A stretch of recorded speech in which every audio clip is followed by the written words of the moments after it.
He was supposed to come home. His contract was ending. His time was up. The United States Marine Corps had no legal hold on him anymore. He could have packed his bag, boarded the plane, and walked back into the life he had left behind in a small town in New York, back to his parents, back to his brothers and sister, back to the smell of fall in the Allegheny Hills. He could have done all of that. He chose not to. He extended his contract by 2 months, so he could stay with his Marines. Because he had made them a promise. He told one of his lance corporals, "I want to make sure everyone makes it home alive. I want to be sure you go home to your wife alive." Corporal Jason Dunham meant every single word of that. And on a dusty road in western Iraq, with a live grenade rolling at his feet and 2 of his men standing close enough to be killed by it, he proved it. His name was Jason Dunham. He was 22 years old. And what he did in the next half-second changed the lives of every Marine who was there day, and the lives of everyone who hears this story forever. Jason Lee Dunham was born on November 10, 1981 in Co, New York, a small town of barely 2,000 people tucked into the hills of Allegheny County in the western part of the state. It is the kind of place where everybody knows everybody, where the seasons change slowly and completely, where a boy can grow up hunting and fishing and playing basketball in the driveway, until the light is completely gone. His father, Dan, was a United States Air Force veteran, a man who understood service and sacrifice not as abstract ideas but as lived realities. His mother, Deb, was a public school teacher, the kind of woman who shapes the character of a community one child at a time. Jason had 2 brothers and a sister, and the 5 of them grew up in a house full of love and work, and the kind of values that do not come from speeches, but from watching how your parents live every single day. There is something worth pausing on about the date of Jason Dunham's birth. November 10 is the birthday of the United States Marine Corps. The Marine Corps was founded on November 10, 1775, and every year on that date, Marines around the world celebrate the birthday of their beloved institution with ceremony and pride. Jason Dunham came into this world on that very day. His mother used to say that from the very beginning, it felt like he belonged to something larger than himself. She did not know then what that something was. Later, she would understand completely. He was an all-American boy in the truest sense of that phrase, not the hollow greeting card version, but the real thing. He was tall, over 6 feet, with an easy smile, and the kind of physical confidence that comes not from vanity, but from knowing your own body, from spending your childhood in constant motion. He loved sports with everything he had, especially basketball. He was a natural leader on any court or field he played on, not because he was the loudest or the most talented, but because he played for the team and not for himself. His coaches and teachers in CO remember him, the same way everyone who ever knew him seemed to remember him, as someone who made you feel like you mattered, who paid attention to you, who remembered things about you that you had only mentioned once. That kind of person is rarer than almost anything else in this world. He graduated from Squeal in 2000 and joined the United States Marine Corps that same year. He did not agonize over it. He did not sit around weighing options. The decision was part of who he was, the natural next step for a young man raised by an Air Force veteran, born on the Marine Corps' birthday, already wired to serve something beyond himself. He went to boot camp, earned the title Marine, and was first assigned as a security force sentry at Naval Submarine Base Kings Bay in Georgia. In 2003, he was transferred to the 3rd Battalion, 7th Marines, based at 29 Palms in the California desert, and in early 2004 his battalion deployed to Iraq. Iraq in the spring of 2004 was a place on fire. The initial invasion was more than a year behind them, but the war had not ended. It had transformed. It had become something more complicated and more dangerous than a conventional battlefield. A grinding, daily fight against an insurgency that wore no uniform and followed no rules. The city of Husaybah, near the Syrian border in Al-Anbar province, was one of the most volatile places in the entire country. Insurgents moved through it freely. Violence was constant. Marines operating there knew that every patrol, every checkpoint, every car they stopped could be the one that ended everything. Jason Dunham's unit, Kilo Company, 3rd Battalion, 7th Marines, was stationed at Camp Husaybah, right in the center of all of it. And Jason Dunham did not just serve there. He led there. As a corporal and rifle squad leader, he was responsible for the Marines under his command in a way that he took with a seriousness that older officers twice his age noticed and respected. He knew his men. He knew their families. He knew which ones had wives waiting for them at home, which ones had babies they had never held, which ones were scared at night but would never say so. He carried all of that with him on every patrol. And he carried his promise. I want to make sure everyone makes it home alive. There was a conversation that happened in the weeks before April 14, 2004, that takes on an almost unbearable significance in hindsight. Jason was talking with two other Marines, Second Lieutenant Brian Robinson among them, and the subject turned to grenades. Specifically, what would you do if a grenade landed nearby? It is the kind of conversation that young men in combat zones have, half serious and half theoretical, a way of thinking through the unthinkable before it happens. Robinson said he would lay face down and hold the grenade between his forearms and his flak jacket.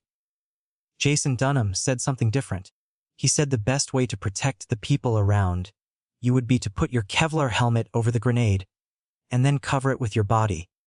Use the helmet to contain the blast. Use your own body as a shield.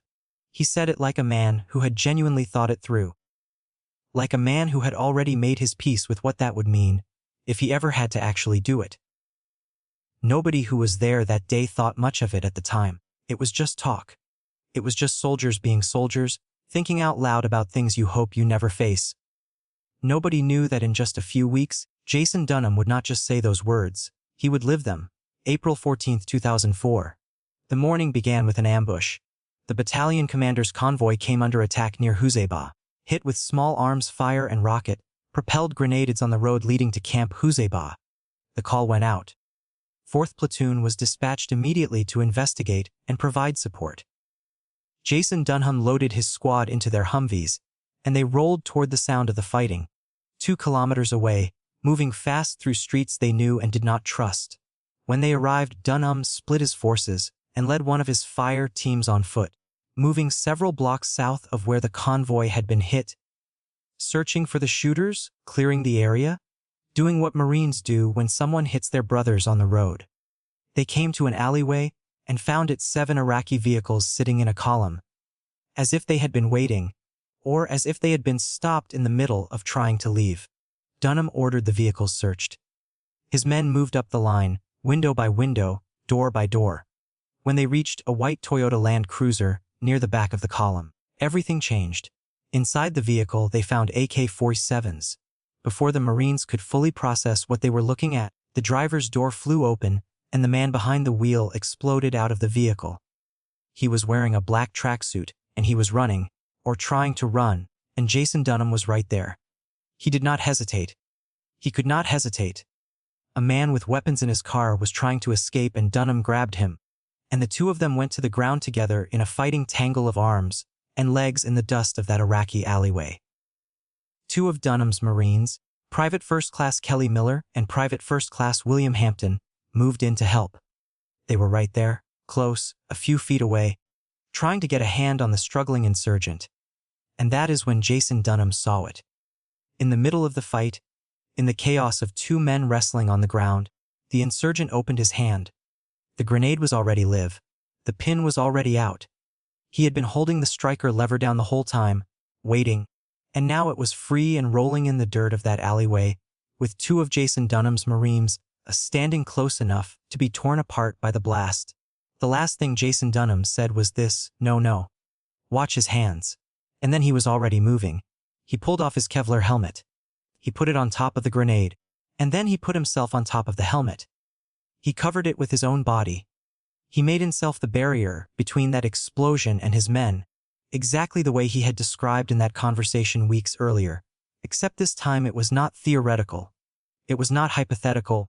It was happening right now in the dirt and the dust with the clock already run out, and the only way to save his men was to do exactly what he was doing. The grenade went off. The helmet did not hold it completely. Nothing could have held it completely. Pieces of Kevlar scattered in every direction. The blast tore through Jason Dunham. Staff Sergeant John Ferguson heard the explosion and came running, expecting to find everyone dead.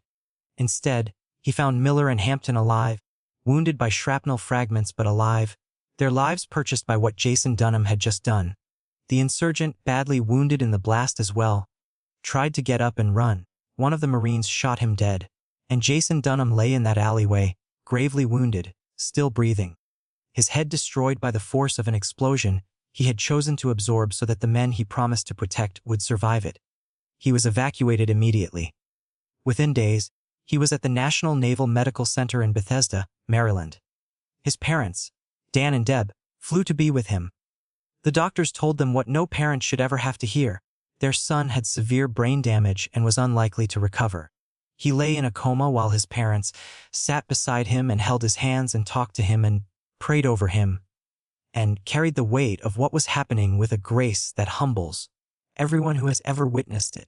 Commandant of the Marine Corps, General Michael Hagee, came to Bethesda and presented Jason with the Purple Heart before he died, so that he would receive it while he was still alive, even if he could not know it was being given. Jason had told his father something before he deployed. He said that if anything ever happened, he did not want to be kept alive by machines. He had written a living while making his father the decision-maker. And so Dan Dunham, a veteran himself, a man who understood what service meant and what it cost, made the hardest decision a father can make. On April 26, 2004, 8 days after that alleyway in Huseba, Jason Lee Dunham was taken off life support. His parents were beside him when he passed. He was 22 years old. He was buried in his hometown of CO, New York, surrounded by the hills where he grew up, in the community that shaped him. His high school gymnasium, one of his favorite places in the world, was filled beyond capacity for his funeral. People standing in the hallways, people who had known him as a child, and people who had only just heard his name, all of them there because something about his story reached through every layer of distance and self-protection that people build around themselves and touched, something raw and real. At the center of every human chest. On January 11, 2007, nearly 3 years after his death, President George W. Bush presented the Medal of Honor posthumously to Dan and Deb Dunham in the East Room of the White House. It was the first Medal of Honor awarded to a Marine since the Vietnam War. President Bush said at the ceremony, he was the guy who signed on for an extra 2 months in Iraq so he could stay with his squad. As he explained it, he wanted to make sure that everyone makes it home alive. Corporal Dunham took that promise seriously and gave his own life to make it good. Dan and Deb Dunham stood in that East Room and accepted that medal and carried it home to CO and placed it somewhere close and lived with the full knowledge of what their son had been and what he had done and what it had cost. Kelly Miller, one of the Marines whose life Jason saved that day, said later that he thought about it every single day. He said that Jason gave them what he called the gift, and that you could not receive a gift like that without feeling the weight of an obligation to live in a way that honored it. He said you did not get to waste the life that Jason Dunham bought for you with his own. You carried it forward, and you tried every day to be worthy of it. A Navy destroyer was named after Jason Dunham. Buildings and training courses across the Marine Corps bear his name. In boot camp, every recruit who goes through the crucible hears Jason Dunham's Medal of Honor citation read aloud, because his name and his story are now part of what it means to become a Marine. Every young man who steps on those yellow footprints in Paris Island or San Diego will eventually hear what Corporal Dunham did on April 14, 2004, in an alleyway in western Iraq, and will understand what the title Marine actually demands of the people who carry it. But here I want you to hold onto after this story is over. Jason Dunham did not jump on that grenade because he was ordered to. No order exists that commands a man to do what he did. He did it because weeks before it happened, in a casual conversation about survival, he had already worked out in his own mind exactly what he would do if his men were in danger. He had already made the decision before the moment arrived.